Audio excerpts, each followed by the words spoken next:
Hey folks, welcome back to the garage. Today, we're going to take a little side detour and look at some lug nuts and look at why you should not use an impact wrench or a rattle gun putting them on. It's really common if you take your vehicle to a service station or somewhere and they change the tires or rotate them. They use air tools to put the wheels on and take them back off. I don't really have a problem using it to take it off, but putting them on causes nothing but headache in the future. So I've got a couple of lug nuts here. One of them I've cleaned up, one of them I have not done any work on yet. So if you look in there, try to rotate these threads around.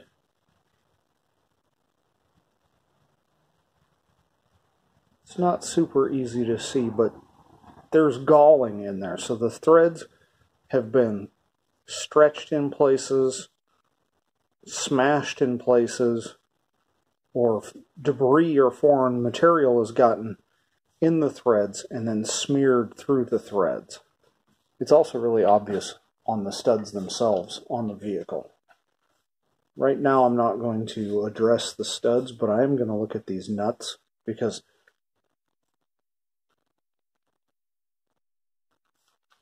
So right now I'm going to work on these nuts.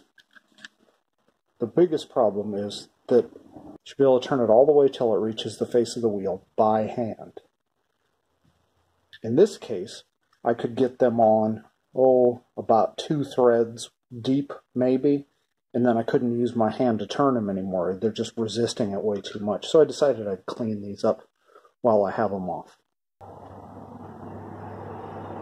So here's another tool that I've got that I should probably do a video on how you use these, but this is called the tap. It's basically designed for cutting threads into material. You can start with just a hole that you've drilled and tap it. It's a lot of work, especially with just a single tap, but it can be done. These are also really handy for chasing existing threads to clean them up. So that's what I'm going to use here. We're going to take the nut, clamp it into the vise, and then we'll use the tap. It's basically just threaded like a bolt, but it's hardened, and it's got grooves here that are cut to allow the material that it cuts off, those are called chips. It allows the chips to go into this groove to allow them to be flushed out or to not get basically caught up inside the thread.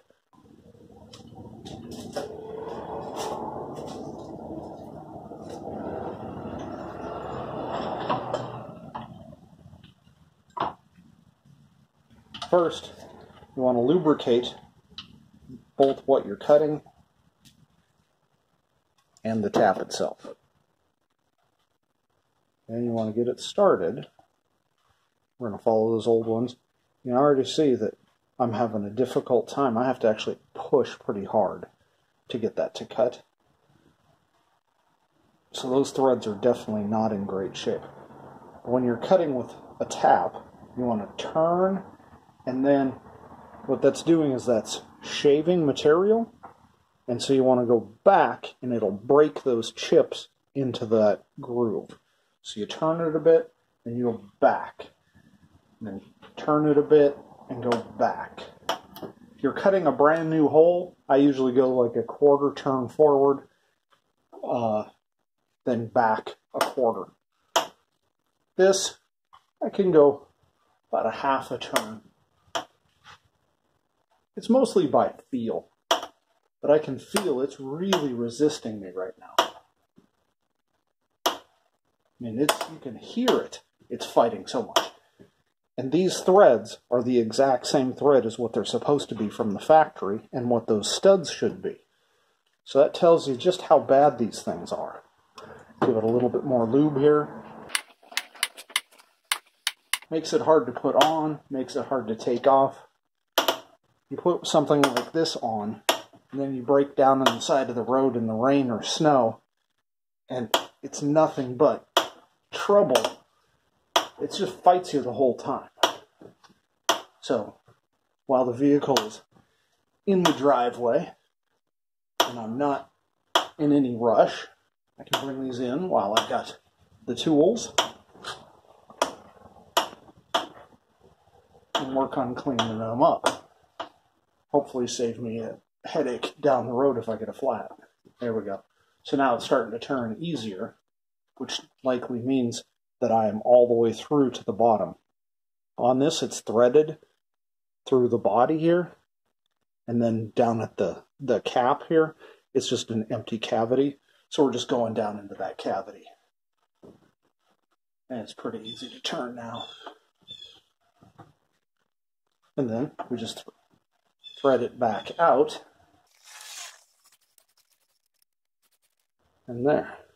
Look at this. That is all material. Come on, focus.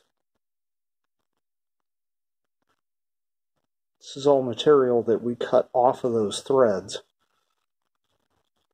in there. There's actually a bunch, I'm sure, in the bottom of that nut, so we'll spray that out. It's also another reason that when you put the lug nuts back on a vehicle, you want to clean them out.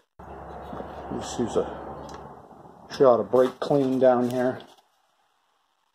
Make sure you're wearing glasses or something it wants to spray back out because it's enclosed. You see all these little flakes and chips of metal? Those came out of there. That's why you want to clean it out, because you don't want to just run that nut back in and have those embed themselves in the thread. And then before you put them on, always lubricate them. Use a little bit of penetrating oil. Anti-seize works extremely well. Also, let's see if I've got some of that I can show you. So this also works extremely well. This is almost like a paste. We can slather a bunch of anti-seize in here. And now those will slide on, and if there's any moisture gets in there or whatever, they're not going to rust and seize back up to the stud. Makes it way, way easier to get off the next time you're working on the car. So keep that in mind. Never use air to put them on, only take them off.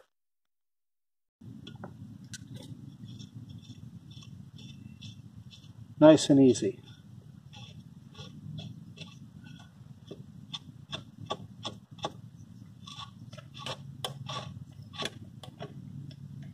All the way up against the wheel. Hard to see in the video, but the stud on this is the threads are just really in terrible shape. Should run a die over those.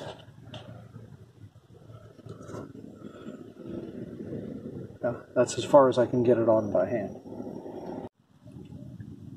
So this is the mate to the tap. This is called a die. This is designed for cutting threads on the outside of a shaft. So, like this bolt. If you look closely, you'll see the thread runs all the way to the end here. But over on this side, there's a bevel, right? That's important in that it shows you which one it starts.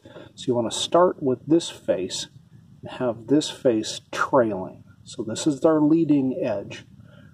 On these ones, the size is on the leading face, but that's not always the case. You should always have a size. This one is just a hex. So there's a holder for them, but I don't have a lot of swing here, so I'm going to use just a 1-inch socket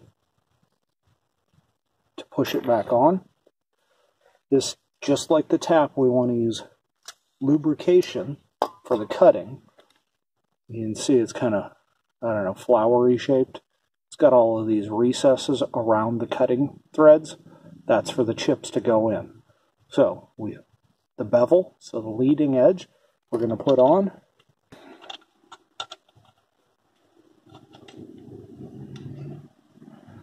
So we have it started.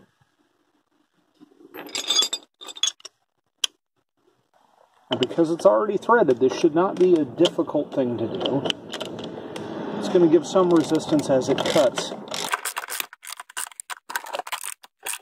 Like you do with the tap, sometimes you have to go on and then back it off if you feel it's biting and you want to clean the chips, so I'll back it up a little.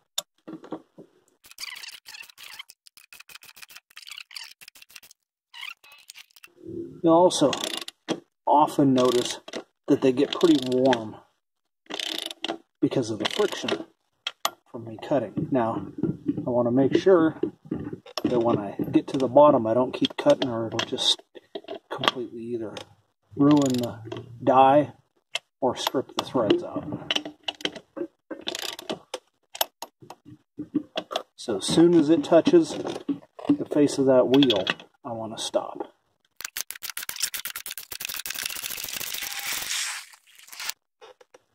Now, if we take this same nut that I could barely get on before,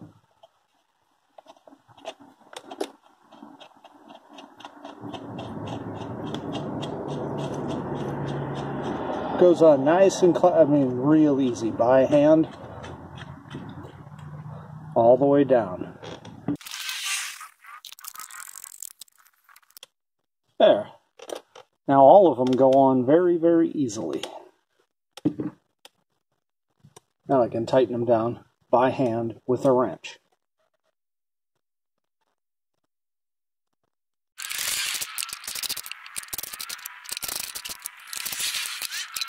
Alright, I got all 5 relatively tight. I can set it on the ground now and tighten them all the way up. That's it. Thanks for watching.